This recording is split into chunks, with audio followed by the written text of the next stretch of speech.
My neighbor thought he could get away with stealing my water, but he didn't know I was one step ahead of him.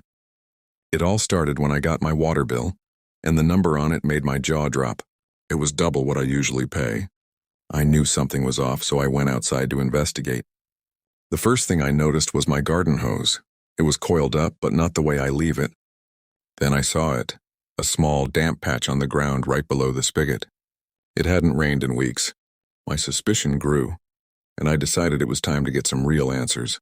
To catch the water thief in the act, I ordered a small hidden security camera online. Once it arrived, I set it up discreetly, pointing it directly at the spigot. I left it recording overnight and checked the footage the next morning. What I saw was infuriating. A time-lapse video clearly showed my neighbor sneaking into my yard in the middle of the night. He carefully uncoiled my hose, connected his own, and proceeded to wash his massive pickup truck for what looked like hours. The sheer nerve of it was unbelievable. He was treating my backyard like his own personal car wash, and I was footing the bill. My first instinct was to confront him, but I knew that would just lead to a messy argument and denial. I wanted undeniable proof, so I came up with a better plan.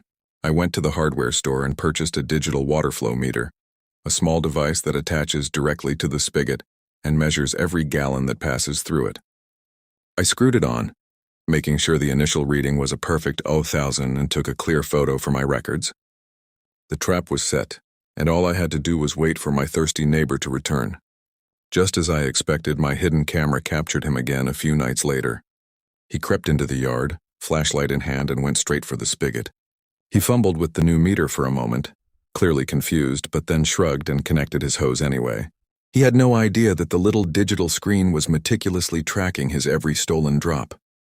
He continued his late-night car washing routine for the rest of the month, blissfully unaware that his secret was being recorded not just on camera, but in gallons. At the end of the month, I went out to check the meter. The number was staggering. It had recorded hundreds of gallons of unauthorized water usage. I filmed myself pulling out a calculator and doing the math, multiplying the total gallons by my local water rate. The final figure was the exact amount I had been overcharged. It was time to settle the score. I designed a professional-looking invoice, complete with a letterhead that read Unauthorized Water Service Bill. I detailed the meter readings, the total gallons used, and the final amount due. With the invoice in hand, I walked over to his house and taped it firmly to his front door. A few hours later, I heard him storming out, yelling and waving the paper in his hand. He came marching over, red-faced and furious, but I was ready. I calmly held up my phone and showed him the time-lapse videos. I then pointed to the spigot, showing him a close-up photo of the final meter reading. The anger drained from his face, replaced by a look of complete defeat. Without another word, he pulled out his wallet and paid me in cash. The very next day, I installed a brand new lock on my spigot. My water bills are back to normal, and my neighbor now washes his truck at the local car wash.